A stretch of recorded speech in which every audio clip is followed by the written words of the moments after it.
Assalamualaikum dan salam sejahtera. Dalam video ini, kami akan menerangkan topik 9 iaitu penggunaan gadget dalam kehidupan seharian. Nama saya Juliana binti Abdul Rahim dan nombor ID saya VC20003. Gadget adalah salah satu bahagian dalam pembangunan teknologi yang sentiasa membentangkan teknologi terkini dan dapat membantu aktiviti manusia menjadi lebih mudah. Telefon bimbit adalah jenis alat yang semakin popular dalam kalangan Malaysia. Perkembangan telefon bimbit telah mengalami perubahan teknologi yang sangat pesat. Jenis telefon bimbit yang popular hari ini ialah telefon pintar yang menggunakan sistem iOS, Android dan Windows Phone. Contoh lain bagi gadget ialah komputer riba, tablet, kamera digital, fon kepala dan pelbagai lagi alat elektronik yang semakin canggih dalam pasaran kita. Kalau dahulu, jika kita ingin menggunakan internet, komputer diperlukan untuk mengakses. Namun, kini internet juga mampu dilayari menggunakan telefon bimbit yang mempunyai perisian perkhidmatan internet tanpa wayar. Sekilas pandang, pembangunan teknologi maklumat memberi banyak kebaikan. Namun, perubahan gaya hidup yang bersandarkan teknologi telah mewujudkan satu bentuk budaya baru. Setiap gadget yang berteknologi tinggi mempunyai kegunaan dan kelebihan yang tersendiri. Sejak belakangan ini, ramai individu yang semakin leka dan taksub dengan pelbagai gadget yang semakin hari semakin canggih di pasaran. Sehubungan dengan itu, ahli falsafah telah menghuraikan kaedah berfikir dengan betul bagi menemukan hakikat dan kebenaran. Kaedah ini boleh dibahagikan kepada 4 cabang, iaitu metafizik, epistemologi, logik dan aksiologi. Kesemua kaedah berfikir ini boleh dijadikan sebagai panduan bagi mengelakkan penyalahgunaan gadget dalam kehidupan seharian kita.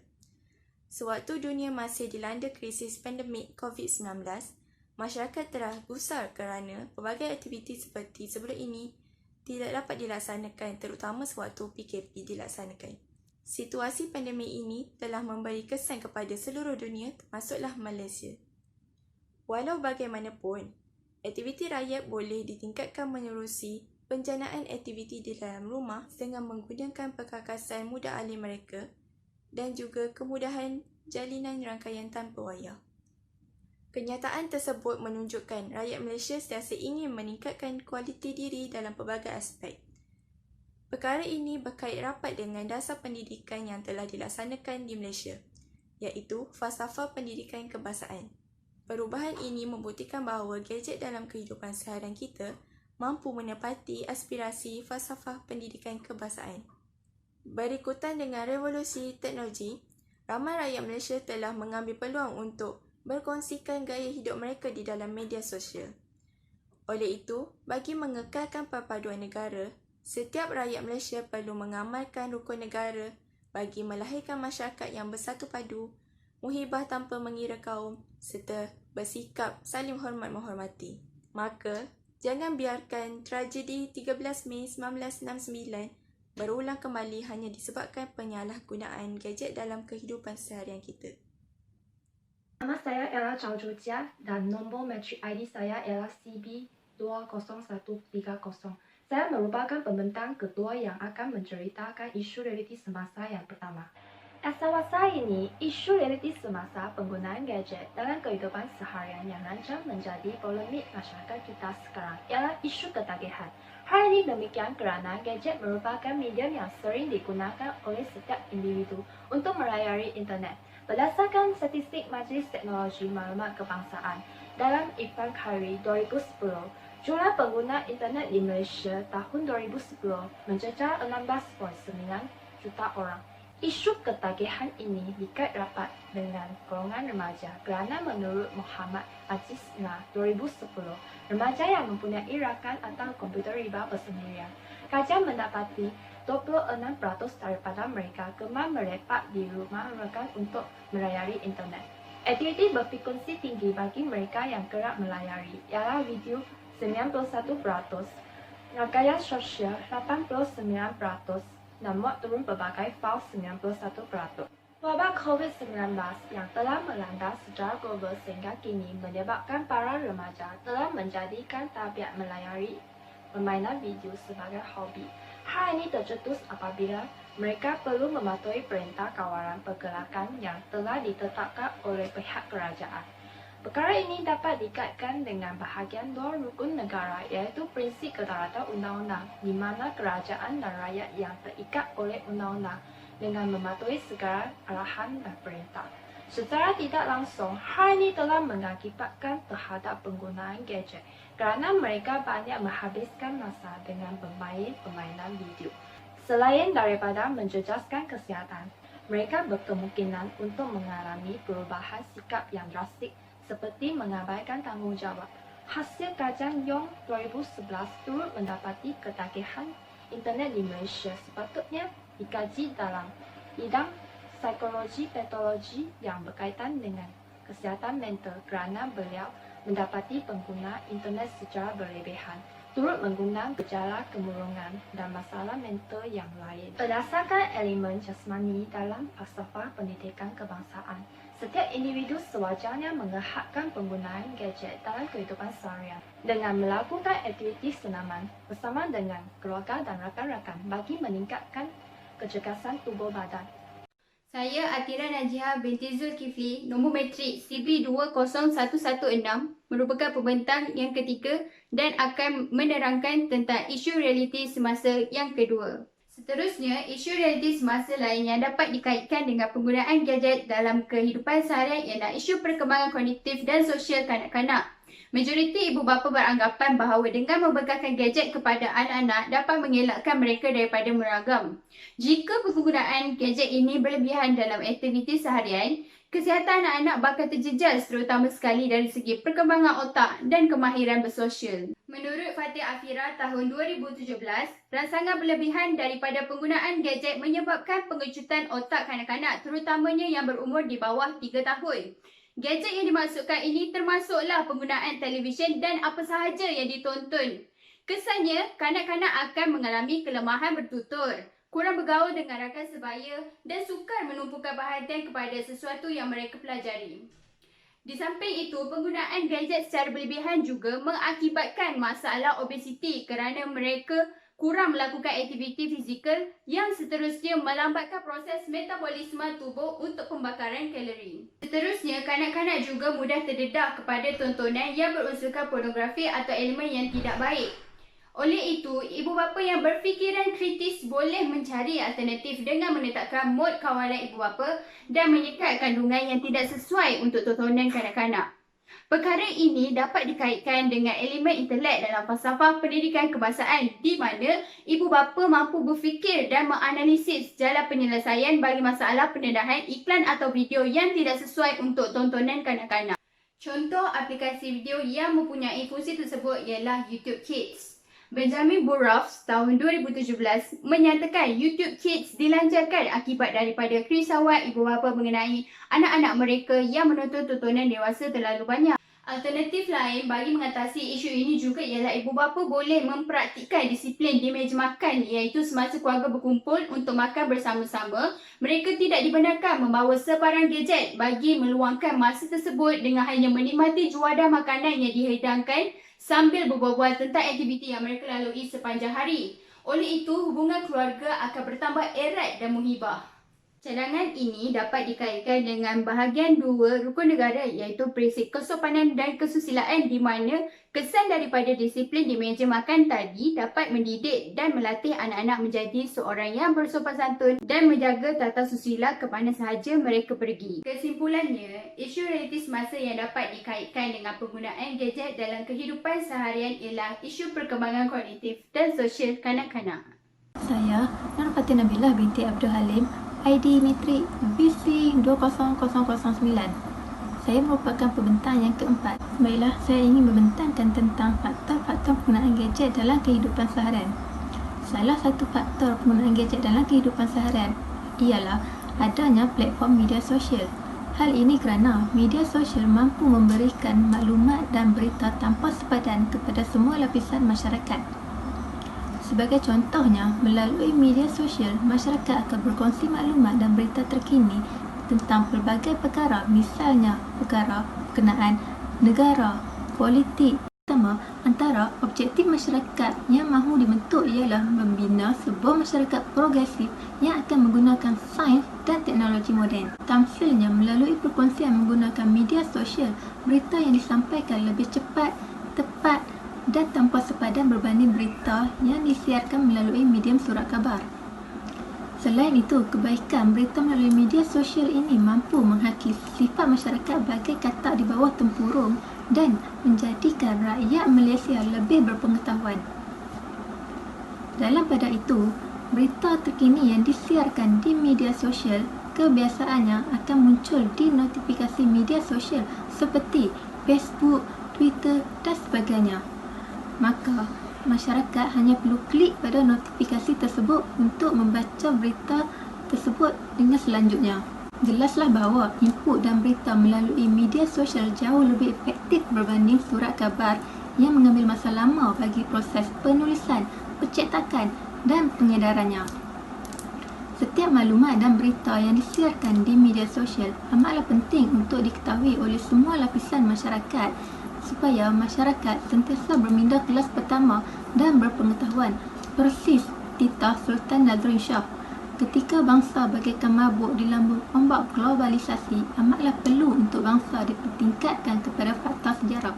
Maka, jika masyarakat tidak memperkukuhkan diri dengan berita terkini melalui media sosial, pastinya rakyat Malaysia akan gagal dalam mencorak kehidupan yang berjaya kerana tiadanya iktibar yang dipelajari daripada pembacaan berita-berita terkini. Saya Nur Arisa Suhaila binti Muhammad Asri, BC 20029, merupakan pembentang yang kelima. Seterusnya, faktor lain bagi penggunaan gadget dalam kehidupan seharian ialah kita dapat menjana pendapatan jika digunakan secara bijak dan intelek berdasarkan elemen falsafah yang telah dinyatakan dalam FPK. Peniaga mula berniaga melalui atas talian. Seperti yang dapat kita lihat, peniaga lebih mudah untuk berniaga melalui media sosial seperti Twitter, Instagram, Facebook, YouTube dan sebagainya kerana mereka boleh berniaga tidak kira di mana mereka berada. Kita boleh lihat betapa ramainya masyarakat yang mendapat kebaikan daripada menjalankan perniagaan melalui media sosial. Media sosial digunakan secara meluas. Secara tidak langsung, orang ramai akan tahu tentang sesuatu produk atau barangan yang diviralkan. Bermula dari situ, mereka akan menunjukkan minat untuk membeli. Ia dapat menjana pendapatan si penjual apabila menggunakan gadget sebagai satu medium kepada perniagaan. Nama saya Amirah Atikah binti Amir Murad. Nombor metrik saya ialah VC20018. Saya merupakan pembentang yang ke-6. Teknologi maklumat semakin berkembang dengan pesat. Ini menjadikan dunia berhubung tanpa batasan dan sepadan. Hal ini menyebabkan terjadinya kesan perubahan secara positif dan negatif dalam penggunaan gadget pada kehidupan seharian. Kesan positif kepada penggunaan gadget dalam kehidupan seharian adalah merujuk kepada elemen LMEA iaitu aksiologi yang membawa maksud etika yang membahas tentang masalah moral dan tingkah laku manusia. Penggunaan gadget dapat membantu dalam pembentukan identiti untuk memperbaiki diri sendiri supaya dapat menjadi contoh ataupun panduan terhadap orang lain. Contohnya melalui platform sosial media yang berteraskan kepada unsur kebajikan yang dapat membuka mata seseorang individu untuk mencontohi perkara tersebut. Selain itu, masyarakat yang menghayati prinsip FPK, falsafah pendidikan kebangsaan, iaitu elemen intelek, secara tidak langsung akan mewujudkan daya pemikiran yang lebih rasional dan bijaksana. Di samping itu, akan melahirkan masyarakat yang lebih bekerjasama antara satu sama lain dalam penggunaan gadget, misalnya komunikasi dua hala iaitu Facebook dan WhatsApp. Akhir sekali, kesan positif penggunaan gadget kepada negara ialah dapat melahirkan generasi yang mampu untuk menggerakkan sesebuah negara menjadi negara yang lebih maju dan produktif dari aspek rukun negara bahagian pertama. Hal ini dapat dijelaskan lagi dengan kepimpinan pemimpin negara kita iaitu Perdana Menteri yang ke-8 Tan Sri Muhyiddin Yassin yang sangat berwibawa dan bertanggungjawab dalam menangani isu pandemik COVID-19 yang kini menjatuhkan perpaduan dan ekonomi negara.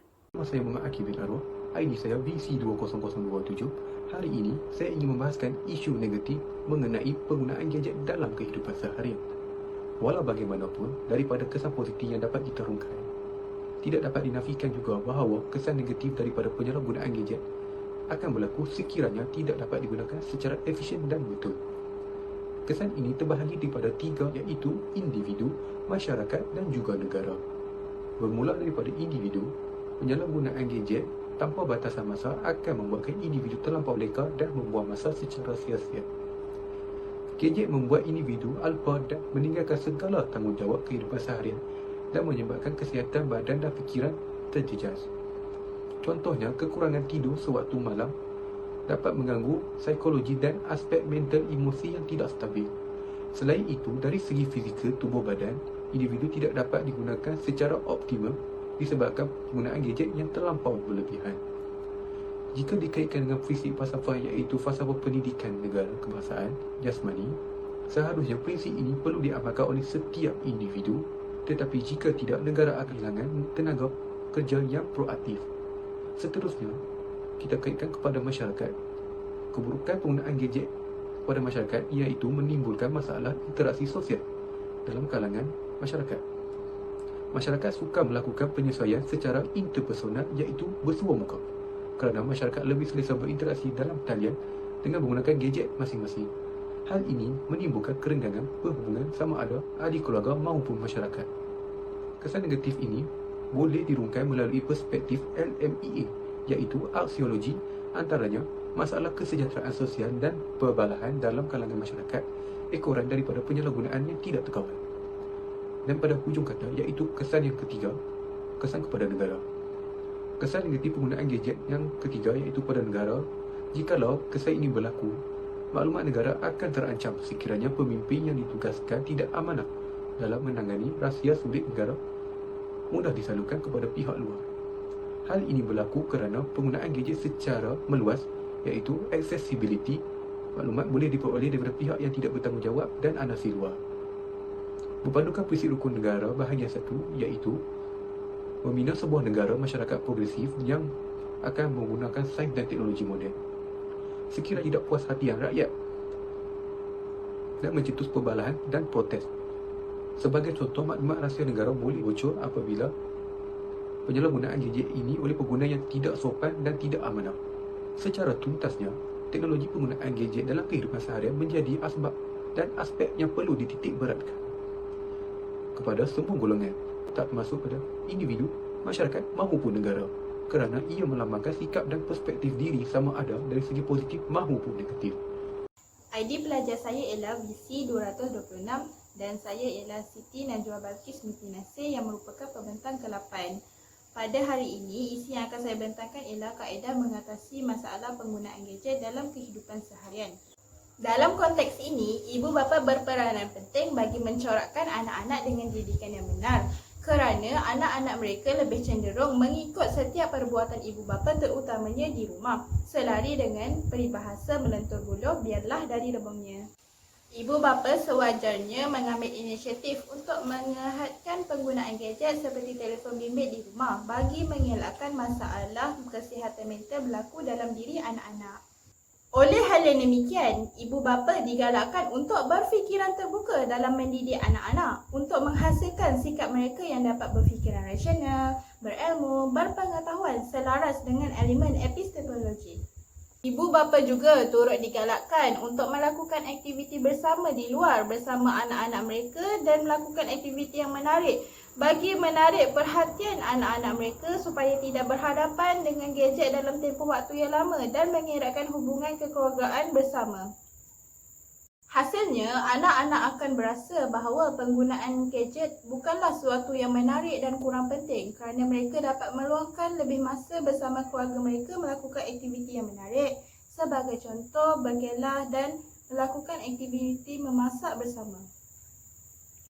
Hal ini akhirnya akan melatih tahap sosial dan perkembangan intelektual anak-anak dengan lebih seimbang dan berkesan.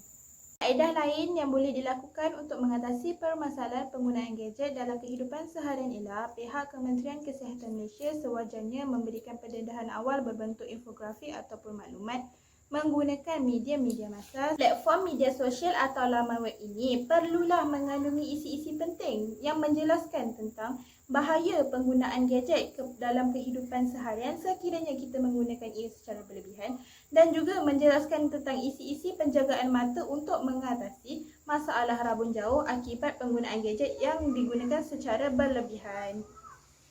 Pendedahan info oleh pihak Kementerian Kesihatan Malaysia sewajarnya disertakan dengan maklumat yang menarik dan kreatif untuk membuka kesedaran dan minda masyarakat sekeliling. Masyarakat atau ibu bapa yang terdedah dengan info yang diberikan oleh Kementerian Kesihatan Malaysia akan lebih cenderung untuk menyerapkannya dalam kehidupan seharian. Akhirnya, input pengetahuan yang diketahui oleh mereka akan meningkatkan daya pemikiran intelektual, justru menjadikan mereka rakyat Malaysia yang berilmu. Nama saya Muhammad Alif bin Muhammad Saleh.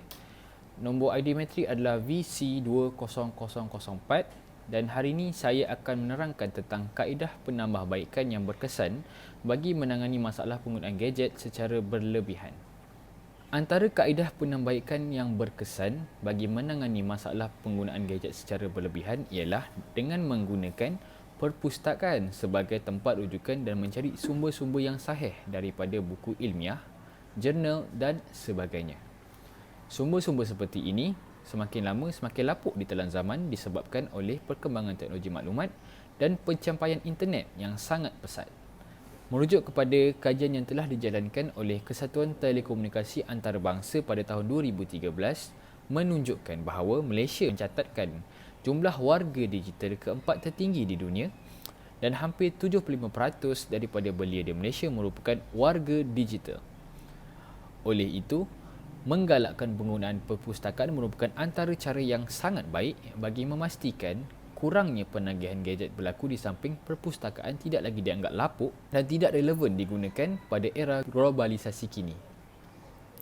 Di samping itu, perpustakaan juga seharusnya dinaik taraf agar setanding mengikut perubahan masa dan zaman supaya masyarakat umum mengetahui. Perpustakaan juga boleh menjadi tempat untuk menjadi bahan rujukan dan mampu berdaya saing dengan kepesatan teknologi maklumat yang kian menjadi-jadi seperti cendawan yang tumbuh selepas hujan. Nama saya Ezzy Juni dan ID metrik saya ialah CEB20029. Saya pembentang yang ke-10 dan ingin membincangkan tentang pengajaran penggunaan gadget dalam kehidupan seharian. Jadi, kita dapat tahu bahawa penggunaan gadget ini mempunyai kesan positif dan kesan negatifnya tersendiri. Kebanyakan yang kita nampak ialah kesan negatif kerana kita manusia ini sangat taksub dengan peredaran zaman pada yang canggih ini sehingga kita rasa diri kita ini akan ketinggalan zaman sekiranya kita tidak mempunyai alat elektronik ataupun gadget yang canggih. Kita perlu tahu bahawa jika ia tidak dapat dikawal dan akan menyebabkan ketagihan ataupun leka tanpa peringkat umur, terutamanya dalam kalangan remaja ataupun kanak-kanak. Kita juga tahu bahawa kita perlulah mengurangkan penggunaan gadget dalam kehidupan seharian kita agar kita tidak terleka dengan gadget atau alat elektronik ini. Jadi, sebagai pengajaran yang saya dapat ialah kita harus memanfaatkan kebaikan dan manfaat gadget itu sebaik-baiknya. Kita sebagai manusia yang beradab dan berpendidikan seharusnya tahu kebaikan dan keburukan sesebuah gadget tersebut supaya kita tidak cenderung untuk melakukan perkara yang tidak baik. Sebaliknya, kita boleh melakukan perkara yang baik seperti kita boleh mencari maklumat, kita boleh mencari ilmu yang kita tidak tahu, ataupun kita boleh menjadi pendapatan. Kita juga perlulah menilaikan sesebuah gadget itu bukan atas trend kawan-kawan ataupun ikut cakap kawan. Kita kena menilai atas fungsinya tersendiri, apa yang kita nak buat dengan gadget tersebut. Okey. Jadi pengajaran yang seterusnya ialah kita manusia seharusnya menjaga komunikasi secara langsung dengan orang di sekeliling kita. Kita haruslah tahu bagaimana untuk berkomunikasi dengan mereka supaya kita menjaga silaturahim antara satu sama lain. Kita juga perlu tahu bahawa cara untuk mengatasi perkembangan gadget yang ada sehingga kesan positif itu lebih nampak dari kesan negatif. Jadi, kita perlulah menjadi manusia yang sangat rasional dan mempunyai skala prioriti keperluan kita sehingga kita menjadi manusia yang lebih kualiti pada masa hadapan. Saya Muhammad Iqbal Hakim bin Othman. Nombor matrik saya VC20032. Saya merupakan pembentang nombor 11. Terdapat beberapa cadangan atau penyelesaian yang boleh diaplikasikan secara praktikal maupun teori tentang penggunaan gadget dalam kehidupan seharian. Cadangan pertama adalah untuk menjaga keselamatan pengguna internet di Malaysia, kerajaan perlulah bekerjasama dengan penyedia perkhidmatan internet untuk menguatkan sekuriti layanan internet. Kerajaan juga boleh menjejak pengguna internet yang melayari bahan terlarang dan mengenakan denda seperti saman ataupun meletakkan mereka ke dalam senarai hitam pengguna internet yang akan menghalang mereka untuk melayari suatu tempoh masa tertentu. Seterusnya, cadangan kedua, ibu bapa perlulah memainkan peranan yang sangat penting dalam menguasai penggunaan gadget di rumah bagi memastikan anak-anak tidak terjebak dengan unsur negatif. Mereka boleh menggunakan 4 teras FPK iaitu intelek, rohani, jasmani dan emosi dalam mendidik anak-anak supaya tidak terjebak dengan perkara yang negatif. Kita tidak menafikan seiring dengan perkembangan teknologi komunikasi, penggunaan gadget adalah satu keperluan, namun ia mungkin tidak sesuai untuk kanak-kanak. Sekalipun anak-anak didedahkan dengan penggunaan gadget, ibu bapa perlu ambil risiko yang akan terdedah kepada anak mereka. Bak kata peribahasa, masa lagi rebunglah hendak diluntur. Jangan dinantikan sampai menjadi. Kesimpulannya, penggunaan gadget dalam kalangan masyarakat memberi 1001 faedah kepada sesiapa yang menggunakan. Tetapi sebagai pengguna, kita perlu bijak menggunakan gadget atau alat yang diciptakan dalam dunia serba canggih ini dengan cara yang betul. Individu perlu mengamalkan sikap bertoleransi dan bertanggungjawab atas diri sendiri agar tidak terlampau taksub terhadap arus pemodenan pada zaman kini. Jika tidak digunakan untuk kebaikan, perkara ini mampu merosakkan masa depan dan fikiran masyarakat itu sendiri. Sewajarnya, masyarakat yang merupakan tonggak negara pada masa hadapan harus lebih bijak dalam memikirkan pro dan kontra sesuatu perkara sebelum melakukannya. Bab peribahasa, tepuk dada, tanya selera.